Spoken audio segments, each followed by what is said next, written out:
എമ്പുരാൻ സിനിമയുടെ world wide presale ഇപ്പോൾ 7 കോടിയിലേക്ക് എത്തിയിട്ടുണ്ട്. നാളെയോ മറ്റന്നാളോ ആയിട്ട് കേരളത്തിൽ സിനിമയുടെ അഡ്വാൻസ് ബുക്കിംഗ് ഒക്കെ ആരംഭിക്കും. ഇനി സിനിമയുടെ റിലീസിന് 8 ദിവസം കൂടി ബാക്കിയുണ്ട്. അധികം വൈകാതെ തന്നെ എമ്പുരാൻ സിനിമയുടെ പ്രീസെയിൽ ഡബിൾ ഡിജിറ്റിലേക്ക് എത്തുമെന്നാണ് ട്രാക്കേഴ്സ് പറയുന്നത്. നാളെ എമ്പുരാൻ സിനിമയുടെ ട്രെയിലർ വരികയാണ്. നേരത്തെ ഒരു വീഡിയോയിൽ അപ്ഡേറ്റ് ചെയ്തതുപോലെ ഉച്ചയ്ക്ക് 1:08 സിനിമയുടെ ട്രെയിലർ റിലീസ് ചെയ്യുന്നത്.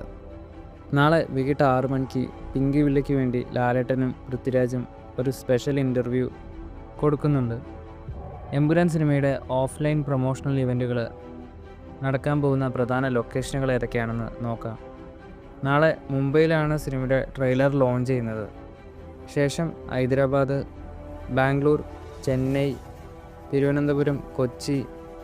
ഇനി ഓവർസീസിലേക്ക് സിനിമയുടെ പ്രൊമോഷൻ പരിപാടികൾ പ്ലാൻ ചെയ്യുന്നത് റംദാന് ശേഷമാണ്. റംദാന് ശേഷം ഗൾഫിലെ ഗംഭീര പ്രൊമോഷൻ പരിപാടിയാണ് എമ്പുരാൻ സിനിമയുടെ ടീം പ്ലാൻ ചെയ്യുന്നത്.